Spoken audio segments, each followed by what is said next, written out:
Bonjour à toutes et à tous, bienvenue sur Skills TV, la chaîne des métiers. Alors aujourd'hui c'est une émission 2024 un petit peu spéciale puisque comme vous pouvez le voir, nous ne sommes pas dans le studio, nous sommes en déplacement à l'occasion des 46e finales nationales. Et donc pour ces 46e finales nationales, nous nous déplaçons sur les sites afin de vous faire découvrir les métiers au plus près, en immersion, de vous les expliquer surtout pour que ces métiers ne soient plus un secret ni un mystère pour vous. On va d'abord commencer par quelques chiffres. Le premier, c'est 65. C'est le nombre de métiers en compétition au niveau international. 63, mais c'est quoi 63? C'est le nombre de métiers proposés par WorldSkills France. Et parmi ces 63 métiers, il y en a des nouveaux que je vais vous citer. Alors il y a d'abord cybersécurité, solutions logicielles en entreprise, électronique, réceptionniste d'hôtellerie, visual merchandising, soins infirmiers, mais aussi 3D Digital Game Art. Intégrer de nouveaux métiers, c'est répondre aux enjeux de demain en termes de développement de compétences par le dynamisme et les perspectives en termes d'employabilité qu'ils révèlent. En parlant de nouveaux métiers, on va tout de suite aller voir Anne-Lise qui est sur 3D Digital Game Art et qui va nous faire découvrir un petit peu ce nouveau métier. Alors Anne-Lise, qu'est-ce que tu peux nous en dire ? Merci Yasmine et bienvenue sur la compétition 3D DigiGame Art des finales nationales WorldSkills France phase 1.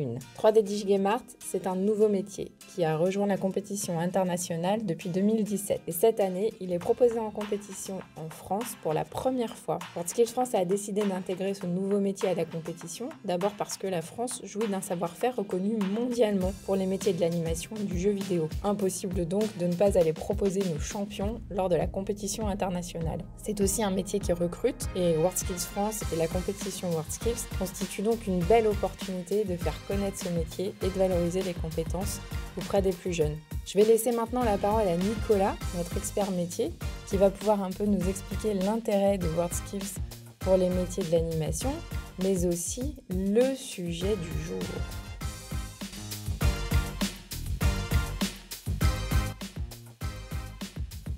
Les métiers du jeu vidéo sont des métiers d'avenir. Donc à l'heure actuelle, le jeu vidéo, c'est en termes de chiffre d'affaires, c'est l'équivalent depuis plusieurs années déjà du chiffre d'affaires de l'industrie du cinéma et de la musique réunis. C'est la première industrie culturelle française. C'est un gros marché en termes de chiffre d'affaires, c'est un marché qui a une bonne dynamique en évolution constante, ce qui veut dire aussi une bonne dynamique d'emploi avec une évolution constante du nombre de postes qui sont proposés. Donc oui, c'est des métiers d'avenir, c'est des métiers qui génèrent de l'emploi et qui vont les générer pour les années à venir. C'est un sujet du coup en game art de modélisation de robots. Donc on leur demande là sur 2 jours et demi de concevoir en termes de design un robot, de le modéliser et de le texturer. Donc en fait de faire toutes les étapes qui sont les étapes de production d'un personnage. Donc c'est un robot mais c'est un personnage quand même. De jeux vidéo, donc en veillant tout particulièrement au respect des contraintes, des spécifications techniques. Donc c'est un exercice qui est vraiment ancré dans la réalité métier, dans les compétences métiers.